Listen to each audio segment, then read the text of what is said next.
திருப்பூர் திமுக mayor Dineshkumar தனது புதிய வீட்டின் கட்டுமான பணிகளுக்காக வீட்டு உபயோக மின்சாரத்தை முறைகேடாக பயன்படுத்தியதாக குற்றச்சாட்டுகள் எழுந்துள்ளன. இத்தொடர்பாக விசாரணை மேற்கொண்டு அபராதம் விதித்து நடவடிக்கை எடுத்த மின்வாரிய அதிகாரிகளை குறிவைத்து அதிரடியாக இடமாற்றம் செய்யப்பட்டுள்ளது சர்ச்சையை ஏற்படுத்தியிருக்கிறது. இதுகுறித்து விவரிக்கிறது இந்த செய்தி தொகுப்பு.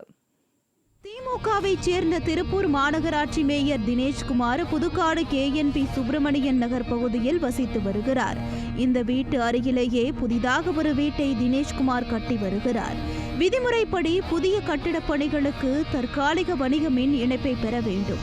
ஆனால் மேயர் தரப்பில் தனது பழைய வீட்டின் மின் இணைப்பிலிருந்தே புதிய வீட்டின் கட்டுமான பணிகளுக்கு மின்சாரத்தை பயன்படுத்தியதாக கூறப்படுகிறது.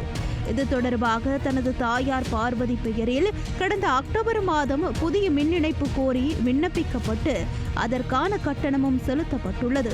இருப்பினும் அந்த விண்ணப்பம் தொழில்நுட்ப காரணங்களால் நிராகரிக்கப்பட்ட நிலையிலும் முறையான வணிக மின் இணைப்பு இன்றி வீட்டு உபயோக மின்சாரத்தை பயன்படுத்தி கட்டுமான பணிகள் தொடர்ந்து நடைபெற்று வந்துள்ளன. இதுகுறித்து புகார் எழுந்ததை அடுத்து கடந்த 2ஆம் தேதி மின்வாரிய பறக்கும் படை அதிகாரிகளான சந்தைப்பேட்டை உதவி செயற்பொறியாளர் சண்முக சுந்தரம் மற்றும் திருப்பூர் நகர கிழக்கு பிரிவு மின் பொறியாளர் கோபிநாத் ஆகியோர் அவரது வீட்டில் சோதனை மேற்கொண்டனர். அப்போது விதிகளுக்கு புறம்பாக மின்சாரம் பயன்படுத்தப்பட்டதை உறுதி செய்ததுடன் இதற்காக 42,571 ரூபாய் அபராதமும் விதித்தனர்.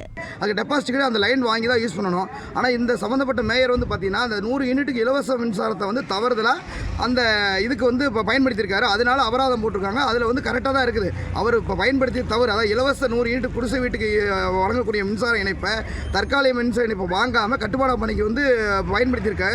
இப்படி இருக்கும்போது இந்த திருப்பூரில் 100க்கும் மேற்பட்ட இருக்கும்போது இவங்களை மட்டும் கார்னர் பண்ணி மாற்றிருக்காங்க. இது எங்களை போட்ட சமூகம் எப்படி தோணுதுன்னா, மேயர் வீட்லையும் இந்த மாதிரி ஒரு அதிகார வர்க்கத்தில் இருக்கிறவங்களுக்கு திருட்டு கரண்டை பிடிச்சதுனால மாற்றிருக்காங்க சந்தேகம் எழுது. அதனால தமிழக அரசு நடவடிக்கை எடுக்கணும். அதே மாதிரி உண்மையாக வேலை பார்க்குற மின்வாரிய அதிகாரிகளுக்கு உரிய பாதுகாப்பு வழங்கணும். ஆளும் கட்சியை சேர்ந்த மேயர் என தெரிந்தும் நேர்மையாக செயல்பட்டு அபராதம் விதித்த அதிகாரிகளின் நடவடிக்கை அப்போது பரவலாக பேசப்பட்டது. ஆனால் இந்த சம்பவம் நடந்த சில நாட்களிலேயே உதவி செயற்பொறியாளர் சண்முக சுந்தரம் மற்றும் மின் பொறியாளர் கோபிநாத் ஆகியோர் திடீரென பணியிடை மாற்றம் செய்யப்பட்டனர். சம்பந்தப்பட்ட மின் கணக்கீட்டாளர்களுக்கும் விளக்கம் கேட்டு நோட்டீஸ் அனுப்பப்பட்டுள்ளது. நூற்றுக்கணக்கான அதிகாரிகள் பணியில் இருக்கும் போது மேயருக்கு அபராதம் விதித்த விவகாரத்தில் தொடர்புடைய இந்த 2 அதிகாரிகளை மட்டும் குறிவைத்து இடமாற்றம் செய்திருப்பது பெரும் சர்ச்சையை ஏற்படுத்தியுள்ளது. தவறு செய்தவர்கள் யாராக இருந்தாலும் பாரபட்சமின்றி நடவடிக்கை எடுத்த அரசு அதிகாரிகளுக்கு விளம்பர திமுக ஆட்சியில் பாதுகாப்பற்ற சூழல் நிலவுவதாக பொதுமக்கள் மற்றும் சமூக ஆர்வலர்கள் குற்றம் சாட்டியுள்ளனர். இந்த இடமாற்ற விவகாரம் மின்வாரிய வட்டாரத்தில் பெரும் பரபரப்பை ஏற்படுத்தியுள்ளது.